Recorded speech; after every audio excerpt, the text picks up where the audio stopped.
Hello, my dear students of the 8th form. Recently, you've started learning the topic New Zealand.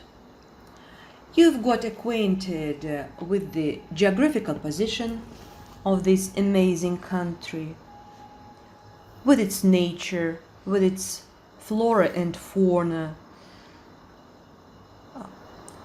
with symbols of this country, population, and capital cities.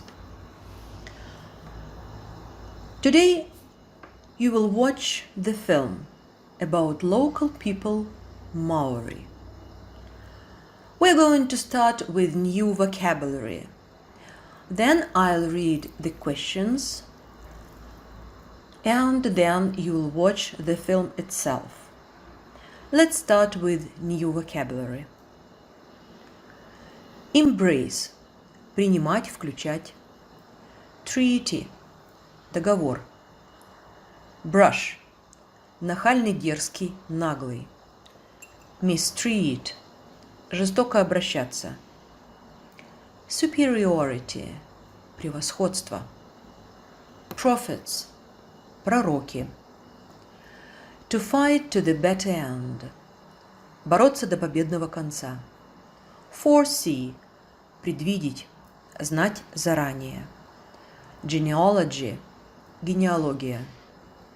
Bone chisel – костяное долото.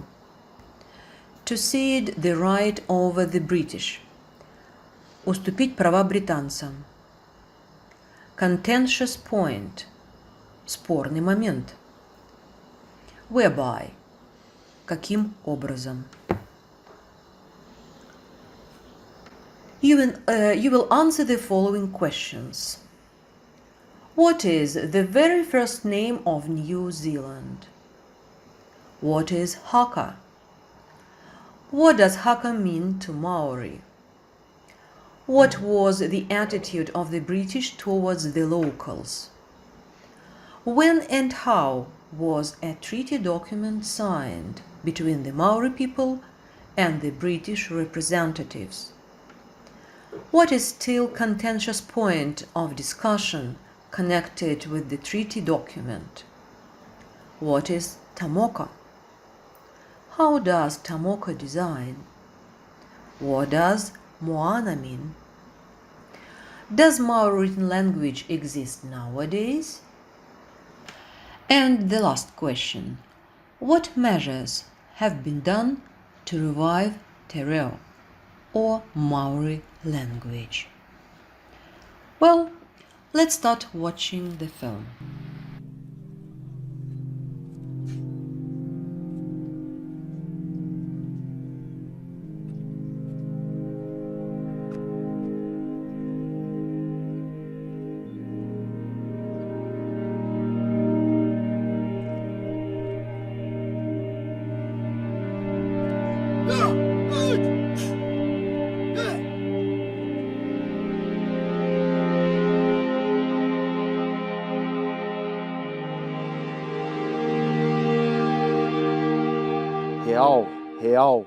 He Aotearoa.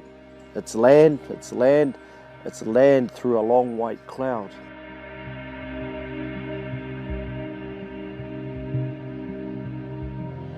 Māori come from a place called Hawaii, a homeland to the northeast of here, and it's where our first descendant by the name of Kupe came from. When Kupe and his entourage or his people arrived, they saw this grassy land or hills popping out through what looked like a long white cloud, Aotearoa. So that's the very first name of New Zealand.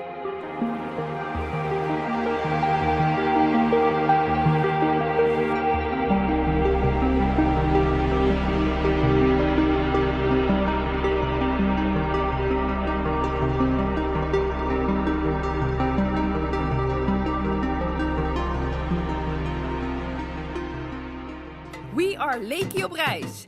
That's Dutch for Lian and Kirsten on travel. And we travel the world to capture beautiful destinations and extraordinary cultures. Don't forget to subscribe to our YouTube channel and visit our travel blog madefortravelers.com.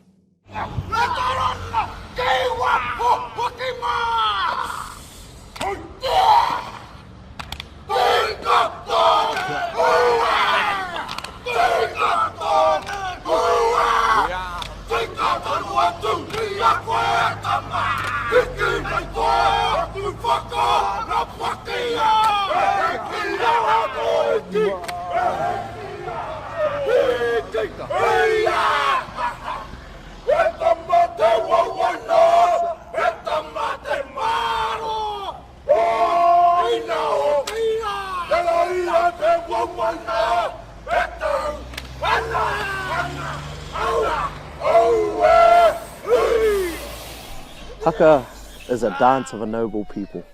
Haka is, again, an identity of Māori. There are many different types of haka.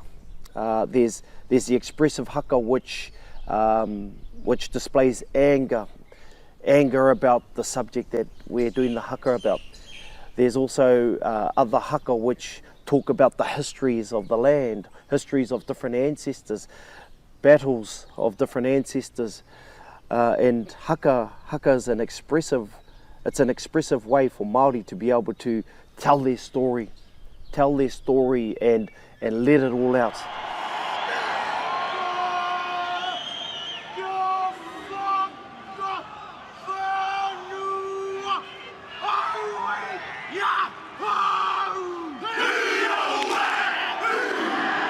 Haka today has become a brand almost.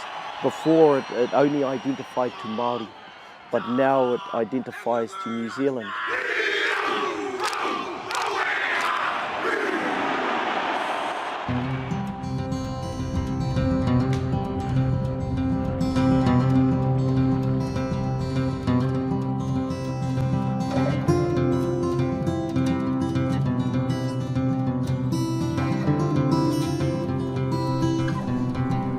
The beauty of haka is that you can design it specifically so that it suits you and where you are.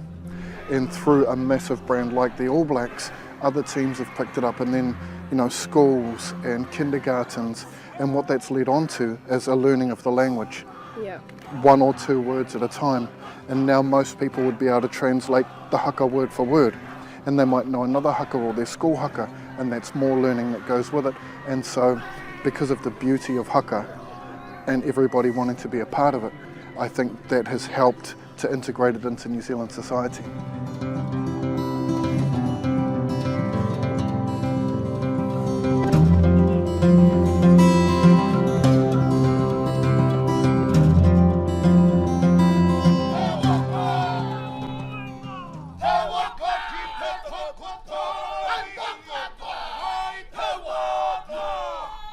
So the haka to me, it means a part of my cultural identity.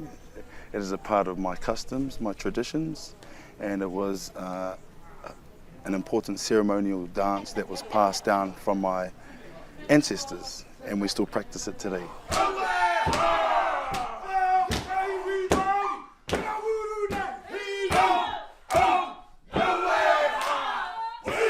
This is what I love. I love being able to show my culture off to the world. It's the only job in the world where you get to poke your tongue out at your customers and you get paid for it. And yeah, that's a good reason to do it, right? Very, very proud actually to be able to show our culture to the world, and people like yourself embrace it. Yeah. They embrace our culture and they love it. And do you think you can do this like your entire life? I'll keep on doing it as long as I can. As long as I can stamp my feet and do the haka, I'll keep doing it.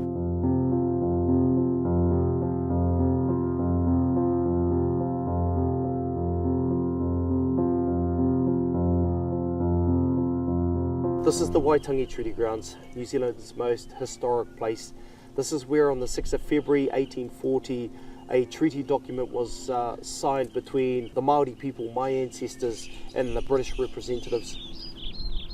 We were the minority when these brash young European or British sailors were coming in after spending years out on sea and then coming into our countries. They mistreated our people, they mistreated our women, they mistreated our children, they murdered our men, they murdered our kids for no reason whatsoever other than They felt that they had the superiority over us. We fought to the bitter end, and it was because of the vision of our many prophets, our many visionaries that we had pre-1840 that foresaw this happening, was the very reason that they wanted this treaty document. This treaty document came about as a request from Māori, so that we were able to move forward as one people, as one nation.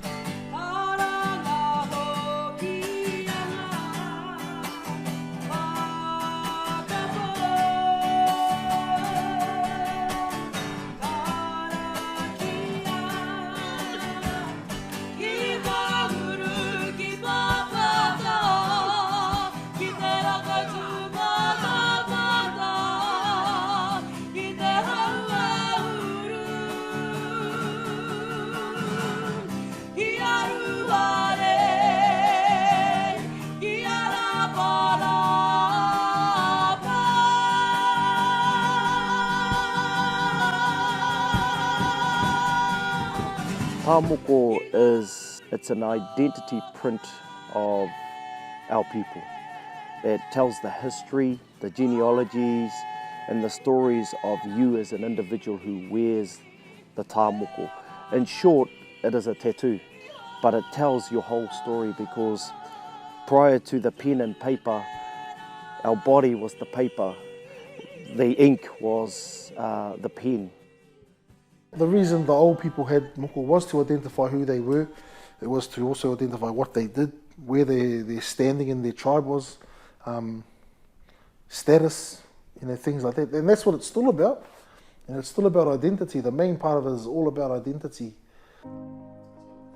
The client will come in, we'll have a conversation, and from that conversation, and then look into our, in our mind, because in our mind we have all the designs, and then we utilize the right design to get that story sort of understood on the skin. We do not draw the design before the client comes. For us, it's best that it comes directly after the conversation, because that's when you're at your freshest. That's what makes it so unique. Like today, I had an idea in mind, but then as soon as I saw her back, it changed just like that, and it looks totally different to what I was going to initially do. In the old days, they utilised the bone chisel. The chisel was actually, tapped on the face to split the skin, like cut the skin. And if we take a look behind me on this photograph here, this is one of our Māori kings. His name was Tawhiao. And if you can see, like, the incisions were made on the skin. So you can actually see it was cut. Whereas on my face, the lines are like drawn, eh? Yeah. But these guys did it the hard way.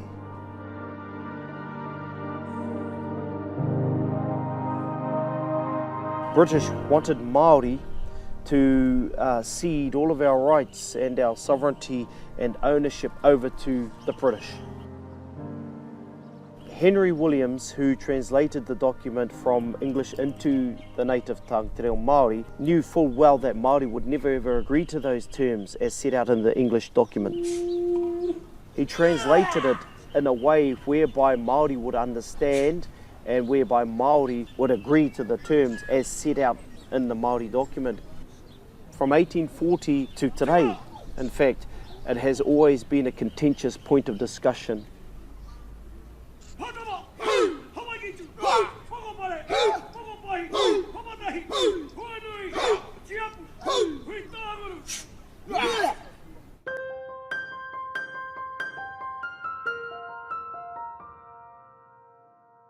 We arrived here from the Pacific, and in the Pacific they practiced tatau or tattooing. So we would have brought those skills here, and then our designs changed as we arrived here because of our environment. So the design of my tattoo is based on my iwi, so the awa, so the Wanganui awa, and the design is like the ropes, the ties coming into the rope that tie all the different iwi down the river together. Beautiful. Yeah. So did you know when you came in here this morning how it would look like, or? Not exactly, no. I gave him free will to do what he wanted to do, yeah. I trust in his designs. And you're very happy with it? Yeah, I love it, yeah. That's good. Yeah. So you're Maori as well? Yes, yes. Are you 100%? How does it work? Do you I'm not sure on percentages, but my whakapapa tells the story. So my mother is Pākehā or English, and my father is Māori, and through him we go up. So yeah, of Te Te Awa, Tu Wharetoa, and Te Ati Haunui, a Paparangi iwi. So. Okay, Yeah. cool. So not everyone can get a tattoo as you have because you're part of the tribe. So it's not. Can I get a similar tattoo? like that? You can get similar tattoo to my understanding, but it's called kurituhi, I think. So it's the same sort of design and things, but not with the whakapapa, but your own story. Yeah. People that are outside of my tribe, they'll just see me as a mukud face, but my tribe knows what it means because I've explained it to them. And it's about my guardian, it's about a spiritual guardian, because we're big believers on that stuff, that we have tribal spiritual guardians, and that's what mine represents.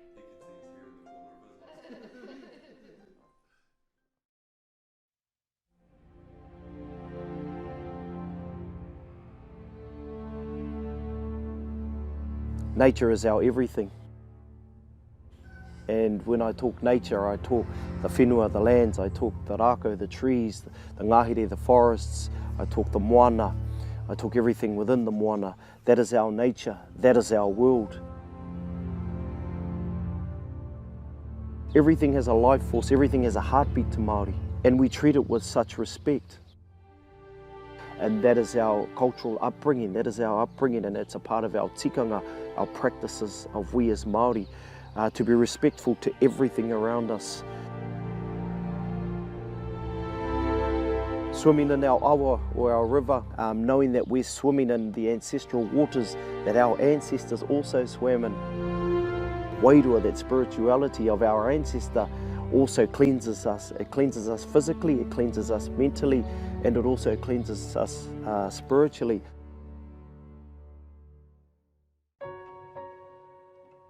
Te reo is the language, simply translated. It's the language of our people.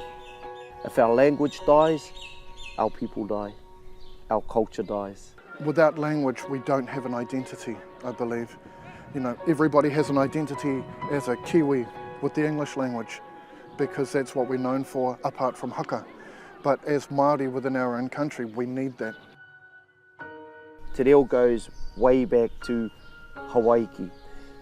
Te reo was kept alive through the traditional types of songs that we sang, haka. We told our stories and histories and genealogies through our whakairo, through our carvings and our meeting houses. And so that's how we communicated with one another. It was our missionary brothers and sisters that come over, you know, from Great Britain, from Europe, and started to record the language on paper. Through the diligence of people like Williams and other dictionary writers, hopefully with the help of Māori, that they recorded as many words as they could, and that's how it became a written language. And they used the alphabet of the English language to write the Maori language. That's correct, yes. Okay.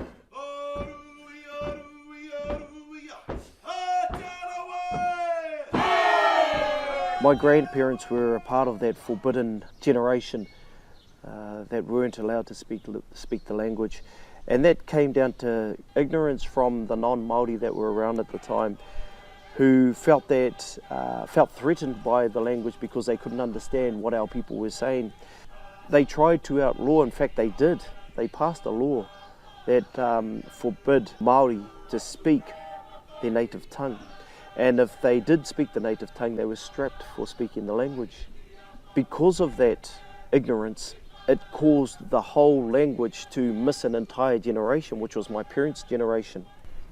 But in the past, you know, I'd say past 20 years, a lot of work has been done to revive the reo. We've got universities now providing Māori language courses to help with the revival of Te Reo Māori.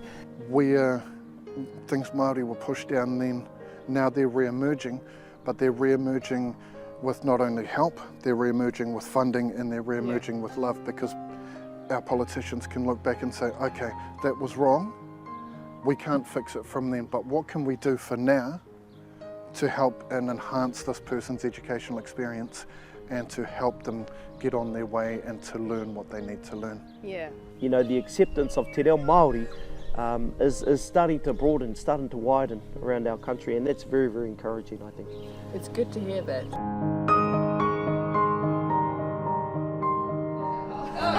That's a good bump. Yeah.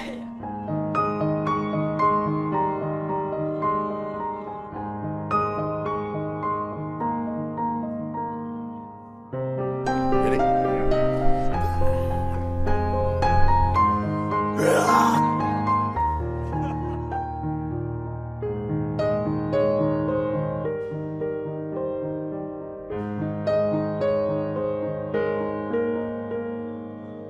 If I see your Māori heart, you might get a facial tattoo.